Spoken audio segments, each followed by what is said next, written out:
The Sixers, nobody should want to be your guy after that. No one. The Sixers were swept out of the playoffs yesterday, which means it is time for our friend Richard Jefferson, who is indeed extremely qualified for this job, to serve up some blame pie. So, Richard, who is the most to blame for the Sixers' first-round exit? It is 50% front office. 50% front office. Look, love Elton Brand. Hate to say he's my guy, but that is my guy. But some of the moves, and he inherited a little bit of a mess and some of the things that they had done before, but bringing in Al Horford, I know the Jimmy Butler thing, they weren't going to be able to bring him back, right? So that was a choice. I think they weren't going to bring him and Tobias Harris back. They decided to stay with Tobias. I think Jimmy was going to be on his way someplace else. Let's just put it that way. And ultimately, that Al Horford move did not work. They thought that they could have two bigs that would open up the floor, that could shoot, that would allow Ben Simmons to do it. It didn't work out. And so you start to see this, and you're like, there's been injuries, there's been so much stuff, but the front office, if you're not making the right picks and the right plays, and we know about what they did with Markelle Fultz, could have had Jason Tatum, actually gave away stuff, right? And so to me, they've just made too many mistakes, and you start to see that this team is not well put together. I'm out to agree with Richard. You know, when I look at this team, and I think we've been talking about them for the last 3 years with Embiid and Simmons, I think it's came to life now that Embiid does not really fit this sort of new era of basketball in terms of you running your offense through him.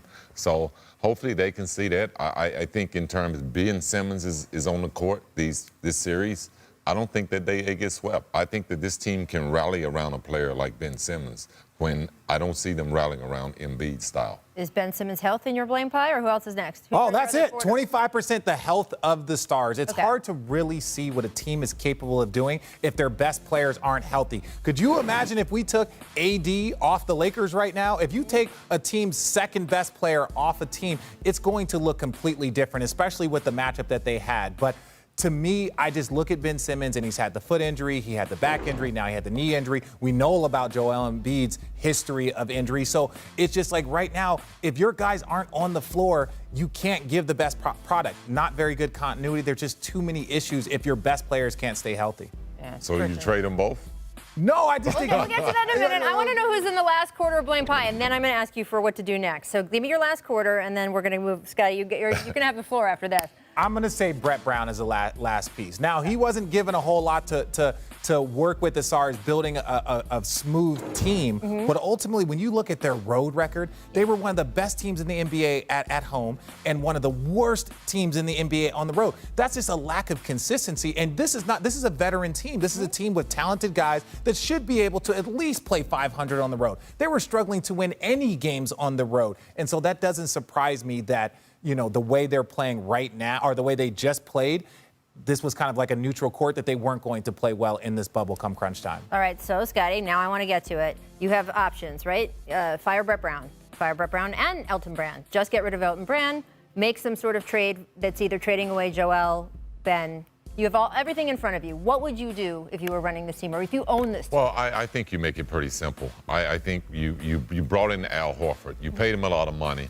Let's start him. Okay. Obviously, that would take moving Embiid on. But I think for you to be a part of what basketball is doing today, playing small ball, playing with a guy like Ben Simmons as your big, a guy like Al Horford who's very versatile, now you're putting yourself in a position to compete. Every night that this team goes out and they're putting Embiid in awkward situations, putting pressure on your defense. You got a 7-footer out there on the floor. It puts a lot of pressure on you to be able to win when your defense is vulnerable night in and night out because your bigs can't play pick and roll, and that's where teams target them at. And I just want to stress, you're not saying Al Horford is a better individual player than Joel Embiid. You're just saying he's a better fit next to Ben Simmons. I think he's a better fit for Ben Simmons, but I also think he's a great piece for them to get better. That's what I really see. It has to be him or Ben Simmons. I think you get rid of Embiid. Yeah, no, it's tough because when you look at these contracts, Al Horford's contract's going to be tough to move. Tobias Harris's contract's going to be tough to move. So you're really looking at Joel Embiid and Ben Simmons that you can get the most value. You can get picks. You can probably get an all-star for one of those guys. And so, I personally would keep Joel Embiid and then try, because he's such a unique player, and then build, or maybe get a point guard, maybe would get something. Would you trade Ben?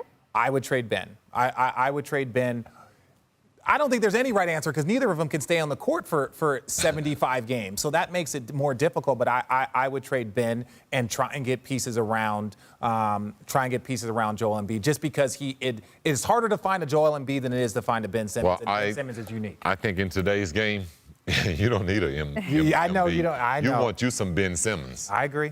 I can see that part too. But here's what's complicated. Either way, going either way, and that is a gamble, right? Yeah. Yes. And here's the other thing. I want you guys to look at these numbers. So 2 years ago, Ben Simmons and Joel Embiid, they played on the court just fine. Yeah. 2 years ago, they were plus 15 in the minutes they played together.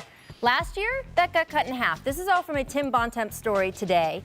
And he noted all these numbers, and he said that got cut in half last year. Then, this year, it's half a point. When they play together on the court, they're half a point advantage per 100 possessions. And Tim's point was, what has changed? It's not that the two players have changed. They're the same. It's not that Brett Brown has changed. The coach is the same.